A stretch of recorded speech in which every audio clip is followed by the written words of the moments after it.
Aikari a itura riri ria Kiangi maramukirire riboti cia gikuo kia Muthikabu Ndingi Mwananzeki na kimako kinene.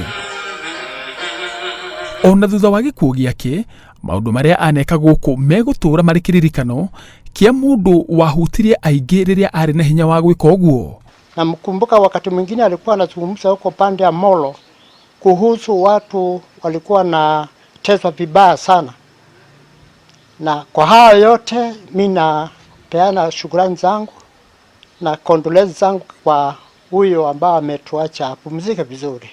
Mkumbuka kwake ni kujenga mashule hapa Yata, makanisa Yata, amejenga shule kanisa moja inaitwa Kalukuni na kusaidia watoto huko Yata. Aingi ao mararirikana itemi ria Muthikabu uyu muturire-ini wao no ria anatuika gitugi kiria gitumite makorwo haria mari kwa ihinda riri.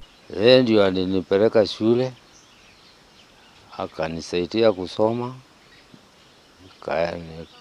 kanipeleka mahali yoyote mpaka Starehe Boys. Alifanya vizuri kutujengea shule juu sisi tuko karibu na hii biashara, hii shule tunafaidika sana.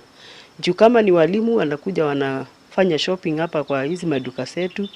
Mahinda ma thigũkũ mahota gũcenjia kũrĩ amwe a aikari itura riri aria marakoragwo mehokete Ndingi amarehere iheo na irio cia gũkũngũĩra mahinda macio. Alikuwa akitupatia misaada, zawadi, wengine akajengea nyumba, wengine akawapatia msaada fulani wakati ya njaa, akatupatia chakula.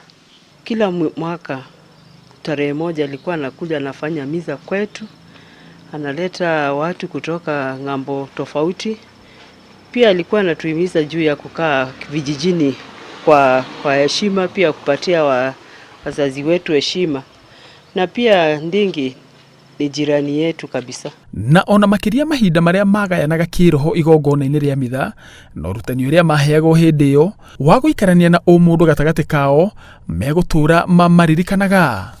Ndingi Mwananzeki arakuire ari na ukuru wa miaka 88 handu-ini ha Inooro TV njitagwo Kiama Kariuki.